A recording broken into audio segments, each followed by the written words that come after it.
Eh bien, bonjour à toutes, bonjour à tous, et puis bienvenue pour cette nouvelle vidéo que je mets sur ma chaîne YouTube pour qu'on puisse suivre ensemble, on va dire, ce que je réalise avec les abonnés de la tribu, qu'on puisse suivre également les watchlists que j'ai. Alors, je fais cette vidéo un jeudi et non un vendredi pour deux raisons, hein. La première, c'est que vous aurez sans doute noté qu'on est sur un week-end prolongé, le pont de l'Ascension, et que donc forcément, étant donné que je ne suis pas un trader en compte propre, que je ne suis pas un trader professionnel, je vais profiter comme beaucoup de ce week-end prolongé pour recharger les accus. Derrière ça, il y a aussi une seconde raison pour faire cette vidéo, c'est simplement que j'ai reçu pas mal de messages, pas mal de messages sur Twitter par rapport à la situation actuelle des marchés, quoi.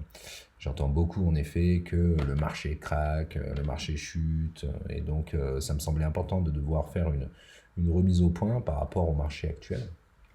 Et donc en effet, voilà pourquoi je souhaitais faire cette vidéo ce soir et dès maintenant. Donc simplement concernant le CAC aujourd'hui, le seul conseil que je peux te donner, et qu'on travaille avec les abonnés de la tribu depuis le début de l'année, sur lequel j'ai toujours eu en fait depuis le début de l'année une grosse part de liquidité, parce que je reste toujours circonspect sur cette hausse. Maintenant, voilà, il faut jamais être all-in, il faut jamais être all-out, et donc moi j'ai toujours en effet été investi sur les marchés tout le long de la hausse à environ 50%, et puis avec une grosse part de cash également. Mais donc voilà, donc j'ai pu bénéficier et profiter de cette hausse. Maintenant, depuis le début en fait du commencement de la tribu, on est sur cette hypothèse de canal hebdo, et donc ce que je pouvais dire dans la dernière vidéo pour les abonnés la semaine dernière, c'est qu'on avait quand même un scénario haussier sur le canal hebdomadaire qui était, vu le chandelier vert qu'on avait eu ici, il y avait du potentiel avec la Bollinger supérieure pour aller chercher les 6500, voire même les 6600 ou 6700, parce qu'on voit sur en effet le RSI ou le MACD qu'il y a du potentiel pour continuer même un petit peu une dernière jambe haussière sur cet été, quoi, sur mai, juin, juillet, on va dire. Maintenant, il faut toujours avoir plusieurs scénarios, on va dire à minima deux scénarios, un scénario haussier, un scénario baissier, et puis après même avec l'expérience on peut nuancer des scénarios plus ou moins euphoriques, plus ou moins flat. Mais donc derrière ça il y avait également ce scénario baissier à avoir dans sa tête, qui est tout simplement de venir taper le haut du canal. Donc c'est ce qui se passe aujourd'hui, quoi. Donc en fait quand on a fait ces devoirs et qu'on a ces deux scénarios, on est capable en effet après de continuer de trader ou de ne pas trader sur les marchés. Et d'ailleurs, trader, c'est même pas le terme que je devrais employer. C'est-à-dire qu'aujourd'hui, si je constate qu'il y a beaucoup de personnes qui ne connaissent pas en fait leur profil, qui ne connaissent pas leur horizon de placement. C'est-à-dire que pour ça, je vous conseille de dézoomer, de vous mettre en hebdomadaire, de vous mettre même en mensuel, qui est un horizon de placement qui est souvent mésestimé. Mais pour lequel, en effet, moi, en tout cas, j'adore utiliser pour mes graphes. Et on voit d'ailleurs sur le graphe mensuel qu'on a une petite sortie, ici, un petit breakout du RSI, qu'on a un petit breakout sur la MACD, et qu'on a surtout fait un breakout, quoi, des 6110, qui était une résistance horizontale majeure. Donc ça, c'est ce qu'on a fait en mensuel, donc on est quand même haussier, quoi. Je veux dire, si je reviens sur l'hebdo, on est tout simplement sur une hausse, je pense, de 75% depuis les plus bas. Donc 75%, je ne suis pas en train de vous parler d'une biotech, je suis en train de vous parler du CAC 40, des 40 plus grosses capitalisations du marché, quoi. Donc c'est quand même énorme. Et ce que je veux dire derrière ça, c'est que si vous mettez ce graphe-là mensuel à un enfant de 6 ans et que vous lui expliquez le principe de la bourse, qui est grosso modo d'acheter bas et de vendre haut, eh ben, à aucun moment, si vous lui donnez de l'argent pour investir, un enfant de 6 ans va vous dire oui, j'achète maintenant. Je veux dire, on ne peut pas être en fait dans un marché d'investissement, dans un profil moyen terme, long terme, quand on est à 6100, à 6200, à 6300 et qu'on est monté tout droit sur les marchés, quoi. Donc aujourd'hui, en fait, on est sur un marché de flux, c'est-à-dire qu'il y a des flux qui se déversent sur les marchés, plus ou moins. Et donc ça, c'est ça qu'on suit. On suit les flux en fonction du fait qu'on soit sur action, qu'on soit sur crypto, qu'on soit sur obligations ou autre, ou sur Forex. Aujourd'hui, voilà, on suit les flux. Le marché, en tout cas, c'est ce qu'il fait. Il y en a très peu sur les actions, on va dire, sur les small et les mid caps. Il suffit de voir les carnets, actuellement, les carnets d'ordre pour comprendre ça. Et donc, on est dans un marché de trading et sur lequel, en effet, il va falloir suivre les flux et il va falloir être sur un stock picking assez sévère. Mais on n'est en aucun cas dans un marché d'investissement. Et aujourd'hui, quand je vois plein de monde qui voit cette baisse, en fait, comme des opportunités d'entrée des valeurs à moyen terme, j'ai un peu peur pour eux. Euh, mais voilà, c'est simplement ma vue à moi, et je dis pas qu'elle est juste, mais en tout cas, moi j'ai mon scénario qui est préétabli. Et puis derrière, ce qu'on voit en effet maintenant, si on repasse sur le CAC en journalier, c'est on a un gruyère de gap, hein, qui peut nous amener potentiellement jusqu'à 4700, mais on n'en est pas là, on va pas y aller tout droit. Mais ce que je dis déjà depuis plusieurs vidéos, c'est qu'en tout cas, on aura sur une première consolidation la visée de ces deux premiers gaps, on va dire. Donc les 5950, 6000, et donc en fait je pense que ce qu'on entendra par consolidation de court terme, ça va être une belle grosse mèche qui va venir clôturer ces deux gaps. Et donc pour moi en fait, tant qu'on est au-dessus de cette zone-là, 5950, 6000, 6050, on est de toute façon haussier à moyen terme, long terme. Donc je suis vraiment là-dessus dans une sérénité totale. Bien évidemment, il ne faut pas avoir de certitude, on peut avoir des convictions, mais moi j'ai aucune certitude, et peut-être qu'en effet on ira casser tout ça et qu'on ira directement sur les 5480 et même 200 journalières. Dans ce cas-là, je tiendrai un autre discours, hein, je changerai de fusil d'épaule, et je commencerai à dire par contre là que la tendance moyen terme n'est plus forcément haussière. Maintenant, personnellement, ce que je constate, c'est qu'on a aujourd'hui, en tout cas, j'avais noté les 6150 comme un premier support, et c'est ce qui s'est passé aujourd'hui, avec un premier support qui a fonctionné tout simplement aujourd'hui. Voir maintenant, en effet, la force du rebond pour savoir si on est capable d'aller combler le gap ou pas. Pour savoir si on était simplement dans un nouveau trou d'air ou si on va commencer à construire une autre figure de consolidation ou de range sur le haut de ces indices. Donc voilà, simplement c'est ça qui se passe aujourd'hui. Donc si vous voulez, quand on perd 4-5% depuis les plus hauts après une hausse de 75%, et qu'on est en train de jouer avec les premiers supports à 6150, on a la MM 50 jours à 6135, on a le support mensuel que je vous ai montré à 6110, et puis on a des gaps, tout ça, bon, je veux dire, on est en train simplement de consolider. Donc il ne faut pas me parler de crack ou de quoi que ce soit, et c'est ça que je souhaitais vous dire. Derrière, la dernière chose, et c'est pour ça que je fais cette vidéo, c'est tout simplement dans ce cas-là, si vous êtes dans l'hésitation, si vous n'avez pas le temps, si vous n'avez pas la psychologie pour le faire, ne tradez simplement pas, c'est tout. Et attendez d'avoir des signaux qui vous vont bien. C'est pas grave, vous n'êtes pas obligé de trader en permanence. Le problème aujourd'hui, c'est que beaucoup d'entre vous, vous êtes arrivés au premier confinement en mars, en avril 2020, et que vous pensez que le marché que vous avez connu en 2020 après le confinement, c'est le marché depuis tout le temps. Mais non, je veux dire, le marché de 2020, il était historique, et c'est pas le marché qu'on a eu en 2019, c'est pas le marché qu'on a eu en 2018. Et là, en fait, ce qui se passe depuis 1 ou 2 mois, c'est que le bull run a été fait et qu'on est en train, grosso modo, de renormaliser tout ça et de retrouver le marché d'avant, on va dire, le marché que vous n'avez pas connu. Mais je vous assure que les small en 2019, en 2018, c'était exactement comme aujourd'hui. Et c'est ça, en fait, le trading. Ça va être de savoir, comme je le dis toujours, hein, aujourd'hui, vous ne savez pas si vous êtes bon en bourse parce que vous avez connu, on va dire, qu'un seul paradigme de marché. Et donc, c'est maintenant que tout va se jouer.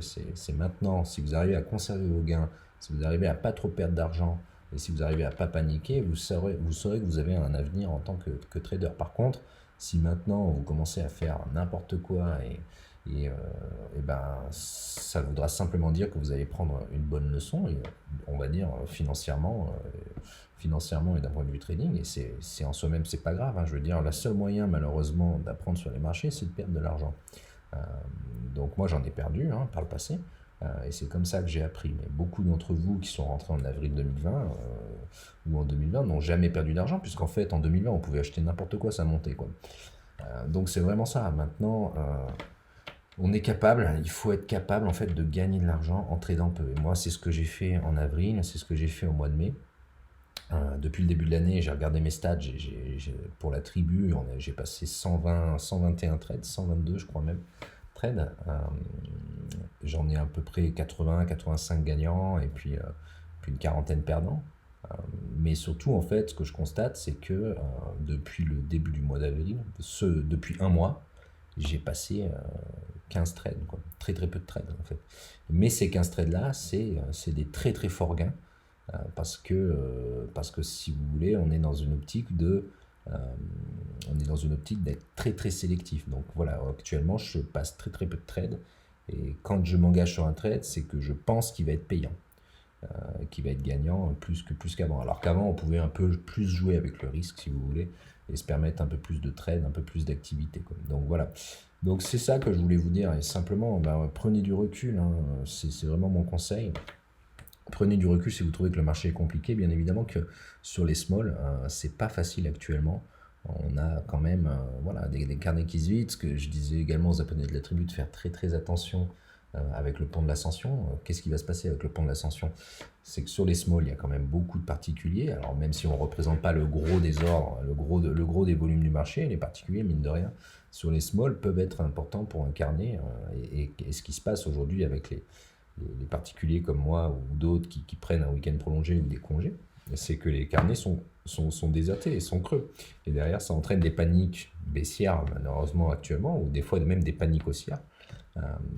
Mais voilà, on va avoir des titres qui sont déjà illiquides, qui vont devenir de plus en plus liquides et qui vont venir participer à tout ce fantasme de marché qui craque, tout ça. Donc, simplement, voilà, sachez faire un break.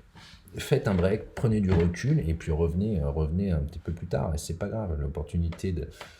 Si vous revenez dans une semaine ou dans 2 mois, il y aura toujours des opportunités. J'ai jamais vu un marché sans opportunité. Donc sachez juste gérer vos émotions de la bonne façon, quoi.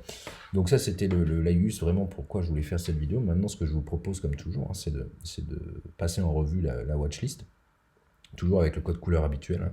Donc en jaune, ce que j'ai en portefeuille, en vert, ce que j'ai en portefeuille, mais avec un très fort gain, et puis en violet, on va dire, en rose, ce que j'observe un peu plus que d'autres dans la watchlist.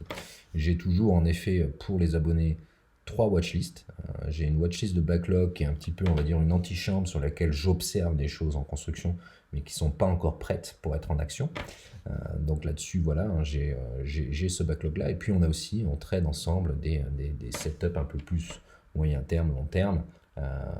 Moyen terme et long terme. On peut avoir très bien des valeurs comme Safran, hein, par exemple, qui peuvent être aussi bien avec un dispositif intéressant à moyen terme et à court terme. On peut très bien faire les deux valeurs. Neoen actuellement m'intéresse aussi un peu dans cette optique-là. Donc c'est simplement pour vous donner un petit parfum de ce qu'on fait sur la tribu. On a donc ces 2 autres watchlists qu'on travaille chaque semaine avec les abonnés, mais pour vous, donc on va simplement passer en revue ce qu'on fait en court terme et en court terme actuellement. Et je vous rappelle donc qu'il va falloir être très très prudent dans les prochains jours. Donc vous étonnez pas si je reste toujours à on va dire peu trader, quoi. Ok. Donc on commence, maintenant qu'on a fait le CAC vite fait, avec AST Group. Donc AST Group, on avait la surveillance des 7-18 dans la tribu. Elle a eu lieu aujourd'hui. On est venu même clôturer, pas bien. Enfin, on est venu ouvrir au-dessus de ça. On a fait une bonne sortie. Donc avec du volume, hein, on voit sur AST Group. Donc c'était assez observé. Donc désormais, AST Group, j'ai envie de dire, c'est assez positif pour continuer. Il faut continuer d'observer. Et puis derrière, ce sont les 6,75 peut-être qui vont faire support. Il faut voir, quoi. En tout cas, on a cassé sur AST Group. Et désormais, il n'y a plus qu'à filer, quoi. Claranova, on a surveillé également avec la tribu. Hein, vous voyez le code couleur violet. Donc moi, ce qui m'intéressait, c'était la cassure des 7,37 ou la cassure du range des 7,90 pour prendre position. Derrière, donc, on casse en effet violemment avec les résultats de Claranova, donc pas une surprise puisque les résultats de Claranova sont de toute façon toujours vendus par le marché, à l'exception de la dernière fois, mais ça restait une exception, quoi. Donc derrière, moi en fait, ce que j'ai sur Claranova, on a mis une épuisette sur les 7,02, on a mis une épuisette également sur les 6,75, la MM200, et puis même ce qui m'intéresse après toujours, c'est d'avoir cette vision hebdomadaire où on a potentiellement donc toujours du support, hein. Franchement les 7 euros, on a la MM200 hebdo, on a la MM20 hebdo, on va avoir un premier niveau de support très fort, hein. Donc moi je vais rentrer là-dessus, j'ai l'ordre qui est en place, on verra s'il se déclenche ou pas. On peut sûrement jouer un petit rebond technique déjà dans un premier temps, et puis sinon accumuler sur les 6,75.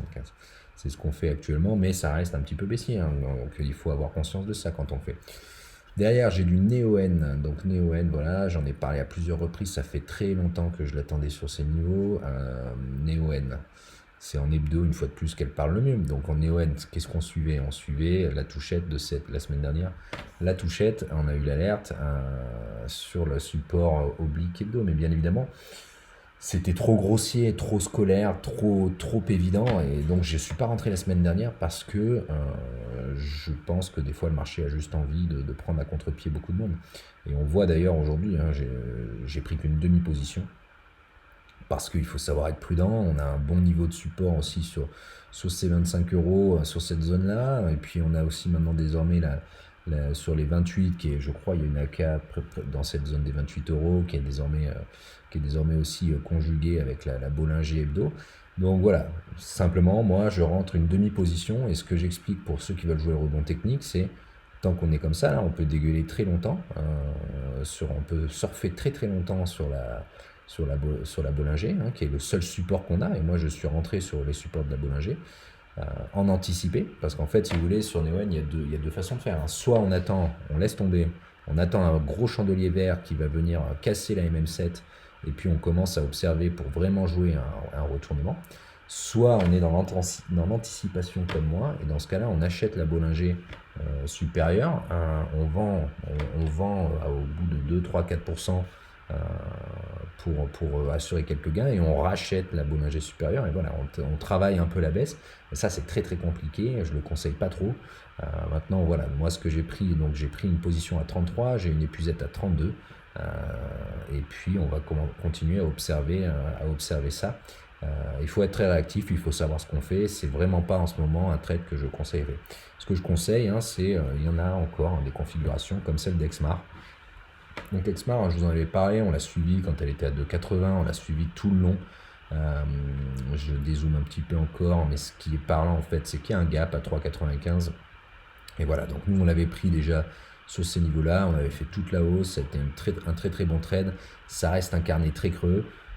On voit la mèche ici, mais grosso modo, moi, ce que j'ai fait, c'est que j'ai acheté sur les deux breakouts qu'on pouvait avoir, celui-là et celui de 3,59. Et puis derrière, en effet, voilà, je vais viser donc les 3,95. Et maintenant, on voit bien en tout cas qu'il y a un vrai momentum sur Exmar pour une continuation. C'est une bonne boîte, je pense, assez décotée parce qu'ils ont eu dans leur carnet de commandes un client qui a fait défaut. Mais je pense que derrière, le business est suffisamment résilient et le business model est suffisamment mature pour ressortir vainqueur de tout ça. Donc en tout cas, sur 3 sauts, Exmar, un trade qu'on a pris cette semaine avec la tribu et qui nous va bien, quoi. Valneva, RAS, donc je passe, hein, pour l'instant. Valneva, ça consolide, ça construit, il faut voir un petit peu où on va trouver des supports. 11,22, on a peut-être j'ai une alerte sur cette oblique, à voir. On a toujours un gap aussi avec la MM200 qui est en plein dedans, donc je laisse faire. Technicolor, j'ai pas pris, hein, rappelez-vous, pour moi c'est la recovery 2021 à jouer. C'est en tout cas au mois de janvier, je vous ai communiqué cette valeur-là en disant que ça serait ma recovery de l'année. En 2020, c'était Gossin, cette année, c'est Technicolor, donc on continue. On a des bons résultats, on continue en tout cas de construire. J'ai jamais repris mon trade, hein, finalement, que j'avais soldé, puisque j'ai une alerte sur 2,50 et c'est les 2,24 qui m'intéressent, quoi. Showroom privé, alors là par contre, je peux voir en effet à plusieurs reprises, j'ai vu plusieurs d'entre vous me dire que les dirigeants achetaient. Ils achètent en quantité et très haut, donc c'est plutôt bon signe quand même. Autant les ventes de dirigeants, je m'en occupe pas, parce qu'on peut vendre pour des raisons personnelles, hein. Je veux dire, si vous voulez vous faire construire une piscine ou financer les études de votre fille, ouais, vous vendez des parts de votre boîte. Par contre, les achats de dirigeants, ça m'intéresse beaucoup plus. Et quand je vois des dirigeants qui achètent sur les niveaux actuels, je me dis qu'il y a une certaine confiance. Donc je continue d'observer. C'est donc les 3,40 qui pourraient en support m'intéresser pour une demi-position. Mais là, du coup, plus quand même moyen terme, long terme, hein, c'est possible. À voir. En tout cas, groupe SCFPI, on continue de construire, hein. Voilà, nous on a vendu, hein, de toute façon on a fait toute la hausse. Carrefour, Carrefour, on a clôturé un gap, on en a laissé un autre. C'est un beau retournement. Maintenant, il faudra en fait on voit que la MM7 jours tient bien, quoi. Et ce qu'il faudrait simplement, c'est revenir en effet sur consolidation. On pourrait, voilà, ça me paraît être quand même Carrefour, une valeur qui va être plébiscitée dans les mois à venir, parce que c'est défensif un petit peu, c'est de l'alimentaire. Mais là, on voit une belle configuration, hein, sincèrement, hein, ceux qui ont réussi à la jouer, chapeau. Hein. Chapeau. XFAB, hein, bon, bah, XFAB ça fait pas grand chose, hein, ça va sûrement casser par le bas, donc on laisse tomber pour l'instant. On a un bon support ici. Lean Data Service, pareil, hein, ça construit. On voit que ça commence à bien congestionner. Là. On a un début de congestion des Bollinger. On a les 37 qu'on avait cassés, un peu comme Exmar. Hein. On a cassé ça, on a cassé les 37, et puis derrière on pousse. Alors Exmar est hors Bollinger, donc ça va un peu plus fort sur Exmar. Mais là, donc, ouais, on fait un pullback sur les 37 et là, on commence à congestionner, on voit. Donc, si ça casse les 37, on va forcément purger. Et puis, à l'inverse, par contre, si ça casse les 38 et voire même les 39, et ben, on va continuer encore la hausse. Quoi. Mais belle valeur. Et puis, ce que je disais donc, pour les abonnés de la tribu, c'est que j'ai mis 3 flèches hein, pour expliquer que c'est la MM50 qui tient aussi les cours. Quoi. Voilà. AK Technologies, bon, on a pris le trade, hein, très très rapide, hein, donc c'est ça aussi. Hein. Actuellement, il faut savoir prendre ce qu'il y a à prendre et il faut savoir être assez nerveux sur les marchés.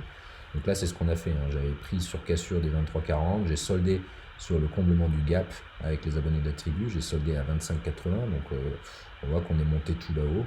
Et puis là, on redescend direct sous le PRU, voilà, fin du game, le trade est fait sur AK Technologies. Quoi. Et leur groupe, pas grand chose de mon côté là-dessus. Voilà, on peut attendre de voir si on a une porte d'entrée sur les 5,98, voire les 5,50. Ouais, voilà, les 5,50 MM200 support et puis les 5,98 qui était l'ancienne cassure qu'on avait joué.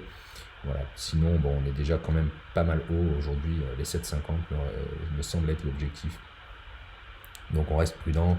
Artefact aussi, on a fait toute la hausse. On a vendu de toute façon, et puis désormais ça construit sur les 4 euros. Donc on suit la construction, mais rien à faire en tout cas avec les abonnés de la tribu. Corian, vous voyez que j'ai une alerte à 30,60, il y a un gap, donc en fait les niveaux des 30-31 euros sont intéressants pour commencer à rentrer une demi-position. Sinon on va observer la construction de ce range actuel. Quoi. Ça va continuer, mais Corian ça reste quand même une boîte solide hein, dans son secteur. Donc on continue d'observer.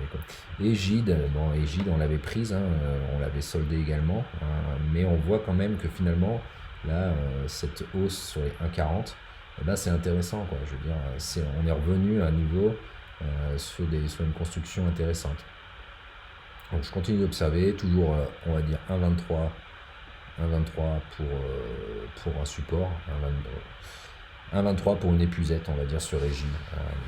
C'est un niveau qui nous avait pas mal été servi dans le trade il y a quelques temps.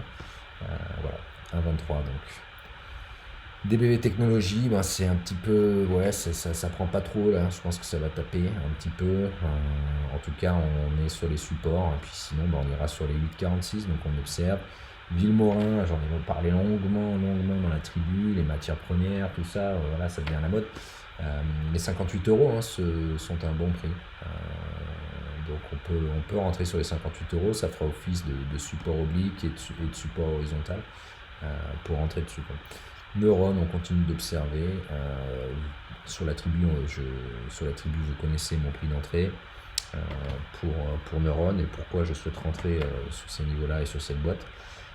Dolphin, il commence à y avoir un peu de l'excitation. Hein, c'est vendredi, on fait une très grosse journée. On prend, alors je suis pas chanceux sur Dolphin parce que j'ai voulu accumuler à 1,01 vendredi, j'ai pas été servi, puis à 1,12 ce jour-là, j'ai pas été servi. En attendant, Dolphin, il commence à y avoir, on va dire, quelque chose d'assez intéressant pour aller jouer un peu plus. Là, si on casse la MM20, je pense qu'on ira avoir 1,37 dans un premier temps et puis 1,50 dans un second temps. Donc c'est ça qu'on va jouer actuellement. Quoi. Et potentiellement les 1,70 ici, mais bon, je pense que je serai sorti à ce moment-là déjà. 1,75 même. Bref. Donc voilà, donc Dolphin a observé, hein, j'ai bien aimé comment on construit au-dessus du RSI pour se relancer. Et donc là, en fait, quand vous avez la MACD à ces niveaux-là, qui s'ouvre en positif mais sous sa ligne de signal, on reste dans le rebond technique, hein. Donc je pense qu'on va aller taper les 1,50 en objectif sur Dolphin, et c'est là-dessus qu'on va sûrement solder la position. Safran, eh ben, ça n'a pas pris. On voit très bien la zone de résistance à franchir. Maintenant, on va attendre de voir où les supports sont trouvés. On peut commencer à rentrer, hein, pour du moyen terme. On peut commencer à peut-être rentrer une toute petite position avec un stop serré également. Mais personnellement, bon, je vais laisser observer tout ça. Europcar, bon, bah, Europcar, on a déjà fait le job, hein. On est rentré avec la tribu sur les 0,28, quelque chose comme ça. Et donc derrière, on prend 40%. On voit que c'est les 0,41 qui font office de résistance. Donc il faut voir comment ça va construire. Moi maintenant, j'ai déjà soldé les 2 tiers de la position. Il y a d'énormes volumes, il y a une MACD positif. Je suis très positif sur Europcar, en tout cas d'un point de vue technique et chartiste. Après, la boîte est peut-être sûrement pas la meilleure du monde, mais on a envie de jouer en effet le fait qu'il y aura plus de possibilités de louer de voitures dans un monde post-Covid cet été, quoi. Intrasens, je me cache pas aussi, hein, quand je perds, hein. Donc Intrasens, c'est vraiment ma bouse du moment. Et donc ce que j'ai acheté, c'est le support, en effet, le support oblique haussier en hebdo. Ce que j'achète également, c'était la tenue des 0,90 qui sont plus psychologiques et qui a servi de support ici, vous voyez. Donc là, je suis en train d'acheter. Donc voilà, j'ai un prix à 1,30. J'ai un PRU à 1,30, je rachète à 0,90 et donc de facto, j'ai un PRU à 1,10. Donc on va voir, hein, je vais sûrement vendre, racheter jusqu'à me sortir plus ou moins break-even de ce trade. Mais en tout cas, voilà, moi aussi je fais des mauvais trades et en tout cas je ne me cache pas de ça, et c'est même ces trades-là qui, je pense, sont les plus intéressants et les plus intéressants à partager, clairement, quoi. Voilà, donc Nokia, on a pris avec la tribu sur la construction ici. On prend toute la hausse, on solde à 4,28 les 2 tiers de la position, et puis maintenant on a un reliquat qui est en train d'être joué avec un stop loss sous le gap à 3,69 et un objectif à 5 euros. Donc RAS, hein, bon, Fermental, par contre là il y a un peu de volume, pourtant graphiquement c'est dans les starting blocks aussi, hein, mais ça part pas, donc on a toujours les 3 euros en effet en support, et puis derrière on observe, et puis sinon on sortira sur stop loss, hein, c'est des choses qui arrivent. Makeya, que j'ai pris cette semaine avec la tribu, ce qui m'intéresse en effet, c'est est-ce qu'il y a quelque chose en mensuel ou en hebdo que j'aurais tracé, je me rappelle plus. Ouais, c'est un peu tiré par les cheveux. En tout cas, regardez juste les volumes sur Makeya actuellement. Je ne sais pas quelle est la raison de ces volumes, mais bon, voilà, les volumes, congestion en hebdo, on voit les volumes, on a la congestion des Bollinger. Il n'y a plus qu'à faire le breakout, et puis Stan Weinstein vous dira qu'on est rentré dans une phase 2, quoi. Donc ça, c'est pour très bientôt. Donc commencez à l'observer pour commencer à dompter, on va dire, la bête entre guillemets. Donc moi, j'ai pris une demi-position cette semaine. Je vais sûrement compléter sur les 0,26, sur les 0,26, 0,25, mais voilà, en tout cas, c'est quelque chose qui me plaît graphiquement, et la prochaine hausse pourrait être la bonne selon moi. Voilà, et puis derrière on a CGG, j'ai failli prendre du CGG sur la purge, mais justement, il faut aussi savoir rester prudent. Le pétrole est très haut déjà, j'ai pas voulu être trop gourmand en me mettant dans des fours comme CGG, qui est l'éternelle arlésienne, on va dire. Donc voilà, CGG en hebdo, on a les 1,27 en résistance, mais sinon il y a juste à observer. Donc c'est ça que je veux dire, hein, voilà, vous voyez bien, j'ai quelques positions, je continue d'être actif. Il faut savoir qu'est-ce qu'on doit faire, et puis si on ne sait pas quoi faire, faut prendre du recul, il faut se reposer, et puis profiter quand même aussi du week-end prolongé qui arrive. Voilà. Donc c'était le petit mot que je voulais avoir pour vous. Ça me fait toujours plaisir de pouvoir aussi parler, pas qu'à la tribu, mais aussi à la chaîne, à l'ensemble des personnes qui regardent cette vidéo. Donc je vous souhaite à tous un très bon week-end prolongé, et puis si vous avez des questions, n'hésitez pas à me contacter, j'essaie de répondre à tout le monde. Voilà. Bonne journée à tous, au revoir.